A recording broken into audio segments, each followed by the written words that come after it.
Party భవిష్యత్తుపై కల్వకుంట్ల కవిత జ్యోతిష సలహాల వైపు దృష్టి సారించినట్లు ప్రచారం జరుగుతుంది. తమిళనాడు రాజకీయాల్లో విజయ్ను కలిసిన ప్రముఖ జ్యోతిష్యుడు రాధన్ పండిట్తో కవిత భేటీ కావడం ఇప్పుడు రాజకీయ వర్గాల్లో ఆసక్తి చర్చకు దారితీసింది.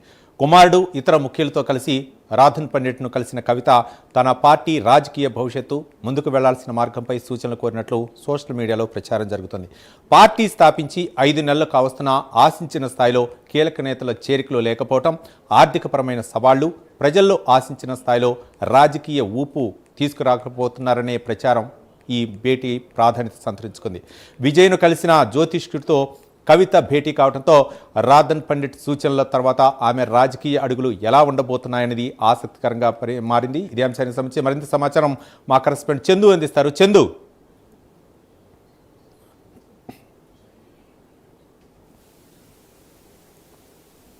జ్యోతిష్కుడు రాధన్ పండిట్ కలిశారు. ఆయనతో చాలాసేపు కవితతో ఆయన ముచ్చరించారు. ప్రధానంగా చూసినట్టు తమిళనాడు రాజకీయాల్లో సంచలనం సృష్టించినటువంటి విజయ్ ఈ రాధన్ పండిట్ తో ఏదైతే జ్యోతిష్కున్నారో ఆయన సలహాలు సూచనలతోనే ఈ రోజు ముఖ్యమంత్రి పీఠాన్ని కూడా ఆధిరోహించారు. గతంలో ఆయన అధికారం రావడానికి కూడా ఈయన కీలక పాత్ర కూడా పోషించినట్టు కూడా మనకు తెలుస్తా ఉంది. ప్రధానంగా చూసినట్టయితే ఈ రోజు ఉదయం అయితే కవితను రాధన్ పండిట్ అయితే కలిశారు. ముఖ్యంగా దాదాపు గంట సేపు ఆయనతో చర్చించినట్టుగా తెలుస్తుంది. ఎందుకంటే ఇప్పటికే కవిత పార్టీ పెట్టి 5 నెలలు అవుతుంది. తెలంగాణ రక్షణ సమితి పేరు మీద ఆమె పార్టీ పెట్టినప్పటి నుంచి కూడా ఆమె సవాళ్లు కూడా ఎదురవుతున్నాయి. ప్రధానంగా ఆమె పేరును ఈసీ వ్యతిరేకించింది. మరో 3 పేర్లు ఇవ్వాలి, ఆ పేర్లలో మాత్రమే సెలెక్ట్ చేసి ఇస్తామని కూడా ఇప్పటికీ ఈసీ చెప్పింది. ఇప్పటికే తెలంగాణ రక్షణ సేన సంబంధించినటువంటి పేరు అయితే ఇంకా ఖరారు కాలేదు. అదేవిధంగా ప్రముఖ లీడర్లు కూడా ఎవరు కూడా ఇప్పటివరకు తెలంగాణ రక్షణ సేనలోకి జాయిన్ అవ్వలేదు. దీంతో కొంతకాలంగా కవిత స్తబ్దుగానే ఉంటున్న పరిస్థితి కనిపిస్తూ ఉంది. ఆమె మళ్ళీ గత 2 రోజుల నుంచే యాక్టివ్గా మళ్ళీ పాలిటిక్స్ చేస్తున్న పరిస్థితి కనిపిస్తూ ఉంది. ఎందుకంటే గతంలో బీఆర్ఎస్ పార్టీ నుంచి బయటకు వచ్చిన తర్వాత పెద్ద ఎత్తున ఒక ఊపు తెచ్చే విధంగా కూడా ఆమె కార్యక్రమాలు నిర్వహించింది. చాలా జాగృతి పేరు మీద కార్యక్రమాలు నిర్వహించింది. అదేవిధంగా తెలంగాణ రక్షణ సేన పేరు మీద జనంబాట అంటూ కూడా ముందుకు వెళ్ళింది. అయినప్పటికీ కూడా పెద్ద ఎత్తున ఆమెకు స్పందన రాలేదు. ఈ క్రమంలోనే గత కొంతకాలంగా ఎలా పార్టీని ముందుకు తీసుకెళ్ళాలి, ముఖ్యంగా చూసినట్టయితే ప్రముఖంగా అంటే ఎవరైనా వివిధ పార్టీలకు సంబంధించిన కీలక నేతలు ఎవరు కూడా అటు తెలంగాణ రక్షణ సేనలో కూడా చేరలేదు. ఈ క్రమంలో ఆమె సామాజిక తెలంగాణ బీసీ అంశాన్ని కూడా నెత్తిన ఎత్తుకొని కూడా ఆమె ముందుకెళ్తున్నారు. ఇటీవల తరుణ్ స్టేడియంలో కూడా ఆ బీసీలకు సంబంధించిన అంశం పైన కూడా ఆమె సమావేశాన్ని కూడా నిర్వహించారు. మరోవైపు నిన్న ప్రెస్ మీట్స్ నిర్వహించి తమ పార్టీ అధికారంలోకి వస్తే భూలక్ష్మి పథకాన్ని తీసుకొస్తాం, ప్రతి పేదవాళ్లకు ఎకరం చొప్పున భూమిని పంచుతాము అంటూ కూడా ఆమె చెప్పుకొచ్చారు. ఇలా అంటే ఆమె ఏ కార్యక్రమం చేసినా కూడా ఆశించిన స్థాయిలో ముందుకు పార్టీ వెళ్ళడం లేదని కూడా ఆమె ఆలోచన చేస్తున్నట్టు తెలుస్తోంది. ఈ క్రమంలోనే కవిత ప్రధానంగా జ్యోతిష్కులనే కాదు, అదేవిధంగా ఆమె కొత్త సెంటిమెంట్ను దేవుళ్ళను కూడా నమ్ముతారు. ముఖ్యంగా కేసీఆర్ కూడా ఇలాంటి ఆలోచన ఉంటుంది. ఖచ్చితంగా ఏదైనా కార్యక్రమం చేసే ముందు ఖచ్చితంగా ఆయన సెంటిమెంట్ను నమ్ముతారు, అన్ని ముహూర్తాలు కూడా చూసుకుంటారు. అదే స్థాయిలో కవిత కూడా అదేవిధంగా ఈ సెంటిమెంట్లు అదేవిధంగా ముహూర్తాలు చూసుకున్న తర్వాతనే ఏదైనా కార్యక్రమాలు చేపడుతుంది. ఈ క్రమంలోనే ప్రస్తుతం ఆమె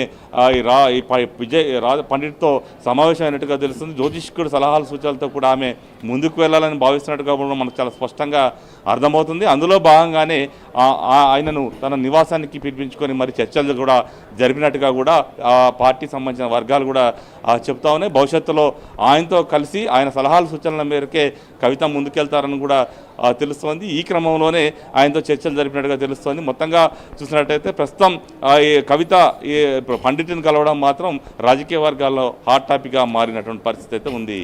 అయితే చందు, అంటే ముఖ్యంగా తమిళనాడులో విజయ్ని అంటే ఒక రాధన్ పండిట్తో కలిసి విజయ్ను అంటే ఆయనకి సలహాలు ఇచ్చిన నేపథ్యంలో విజయం సాధించడంతో కవిత అక్కడికి వెళ్ళి అప్రోచ్ అయ్యారనుకోవచ్చా? ముఖ్యంగా తెలంగాణలో జరుగుతున్నటువంటి రాజకీయ ప్రస్తుత పరిణామాల నేపథ్యంలో కవిత భవిష్యత్తుపై అయితే మాత్రం ముఖ్యంగా జ్యోతిష్యం మీదే ఆధారపడ్డారనుకోవచ్చా, లేకపోతే ఒక సలహా తీసుకోవడానికి వెళ్ళారనుకోవచ్చా?